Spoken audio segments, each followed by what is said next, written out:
મિત્રો, નવા વર્ષ 2025ની શરૂઆત થઈ ગઈ છે અને આ સાથે કેટલાક કાયદાઓમાં પણ ફેરફાર કરવામાં આવ્યો છે.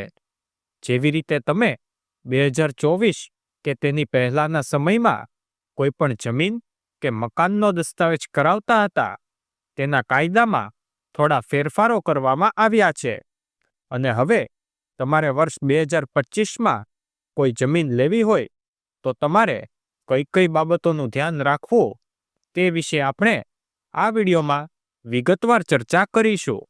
તો મિત્રો, આ વિડીયોને સંપૂર્ણ અંત સુધી જરૂર જોજો અને વિડીયો પસંદ આવે તો વિડીયોને લાઈક અને શેર કરીને અમારી ચેનલને સબસ્ક્રાઇબ અવશ્ય કરજો. તો મિત્રો, અમે તમને પાયાથી જાણકારી આપીએ કે તમારે જો કોઈ ખેતીની જમીન લેવી છે તો તમારે કઈ કઈ પ્રક્રિયા કરવાની છે, એટલે કે કયા કયા મુદ્દાઓનું ખાસ ધ્યાન રાખવાનું છે. નંબર 1, તમે કોઈ ખેતીની જમીન ખરીદ કરવાનું વિચારી રહ્યા છો અને કોઈ જમીન જોઈ રાખેલ છે તો સૌથી પહેલા તે જમીન ટાઇટલ ક્લિયર છે કે નહીં તે ખાસ જાણી લો. તે જમીનનો સ્થળે કબજો જે હોય છે તે ખેડૂત પાસે જ છે ને, જે તમને જમીન વેચે છે કે અન્ય કોઈ વ્યક્તિ સંભાળે છે તેની પણ ખાસ તપાસ કરી લો. કારણ કે ઘણીવાર જે વ્યક્તિ તમને જમીન વેચે છે તેની પાસે કબજો નથી હોતો અને પછી દસ્તાવેજ કરતી વખતે આ જમીનનો કબજો ખાલી કરાવવામાં મુશ્કેલી ઊભી થાય છે. નંબર 2, તમે જે જમીન ખરીદ કરવાનું વિચારી રહ્યા છો તે જમીનમાં કોઈ બોજો છે કે નહીં તે પણ ખાસ ચેક કરી લો.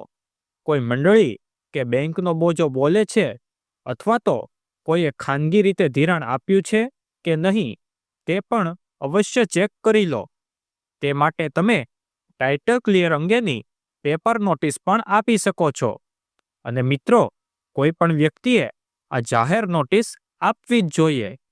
જો તમે આટલી કિંમતી જમીન અથવા તો કોઈ પણ મિલકત લઈ રહ્યા છો અને તમે આટલી નાની વસ્તુ નથી કરતા તો આનું પરિણામ કોઈ વખત તમારે ભવિષ્યમાં ખૂબ જ મોટી રીતે ભોગવવું પડે છે.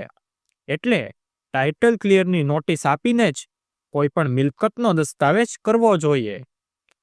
નંબર 3, ત્યારબાદ આ જમીનનું ટાઇટલ 1954ની સાલથી ક્લિયર છે કે નહીં તે તમારે ખાસ જોવાનું રહેશે. નવો પરિપત્ર જે આવ્યો છે તેમાં ખેડૂતને માત્ર 1995થી ખાતેદાર હોય તે ચાલે તેવો કાયદો આવ્યો છે, પરંતુ જમીનનું ટાઇટલ તમારે વર્ષ 1954 એટલે કે પ્રમોલ્ગેશનથી જ જોવાનું રહેશે.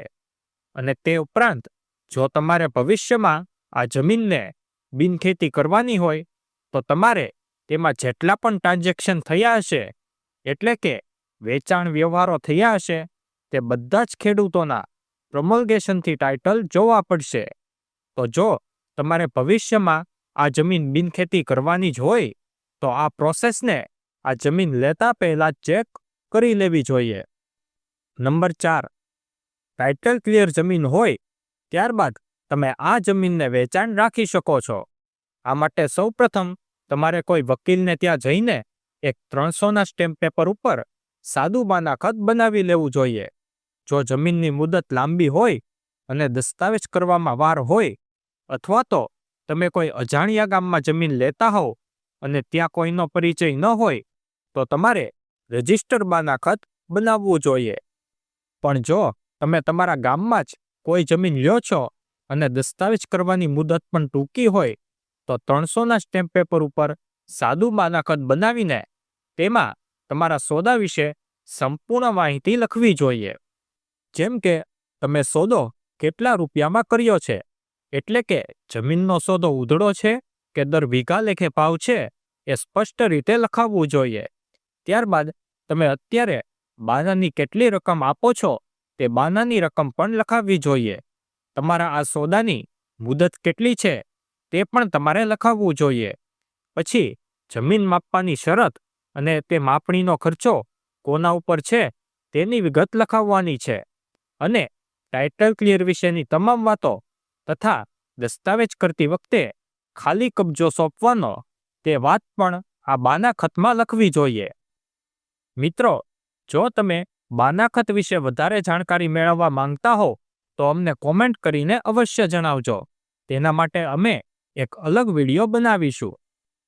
ત્યારબાદ વેચાણ દસ્તાવેજ કરવાનો સમય આવે તેના થોડા દિવસ પહેલા તમારે આ જમીનની કાયદેસરની ટિપ્પણની હદ મુજબની માપણી કરાવવાની રહેશે. અને આ માપણીમાં તમને ખબર પડી જશે કે જમીન સ્થળે સાતબાર પ્રમાણે છે કે નહીં. તમારે કાયદેસર માપણી કરાવવાની છે. પરંતુ જો કાયદેસર માપણી કરાવવામાં સમય લાગતો હોય તો તમે કોઈ પ્રાઇવેટ મોજડીદાર પાસે માપણી કરાવીને માપણી શીટ લઈ શકો છો અને ત્યારબાદ કાયદેસર માપણી કરાવી શકો છો. જો માપણી કરાવતા સમયે સ્થળે જમીન ઘટતી હોય અને જો સોદો વીઘા પ્રમાણે હોય તો તમારે ઘટતી જમીનનો હિસાબ કાપી આપવાનો રહેશે. એટલે કે જેટલી જમીન સ્થળે ઘટતી હોય તમે તેટલી ઓછી રકમ એને આપી શકો છો. પરંતુ આ શરત તમારે બાનાખત કરતી વખતે અવશ્ય લખાવવાની છે. ત્યારબાદ વેચાણ દસ્તાવેજ સમયે તમારે વેચાણ દસ્તાવેજ તૈયાર કરીને તેમાં જંત્રી મુજબની અવેજ લખાવવાની છે. અને જે જંત્રી મુજબની અવેજ થાય છે તેના તમારે ચેક પણ આપવાના છે. જો જંત્રી મુજબની રકમ ખૂબ મોટી થતી હોય, એટલે કે 5-10 લાખ ઉપર થતી હોય અને તમે રોકડામાં બતાવશો તો ભવિષ્યમાં તમને જ વાંધો થશે. એટલે અવેજ હંમેશા ચેકથી આપવાનો આગ્રહ રાખો. ત્યારબાદ મિત્રો, વેચાણ દસ્તાવેજ થયા પછી 135D નોટિસ પણ આવે છે. અને આજકાલ લોકો દસ્તાવેજ સમયે જ નોટિસમાં સહી પણ લઈ લેતા હોય છે.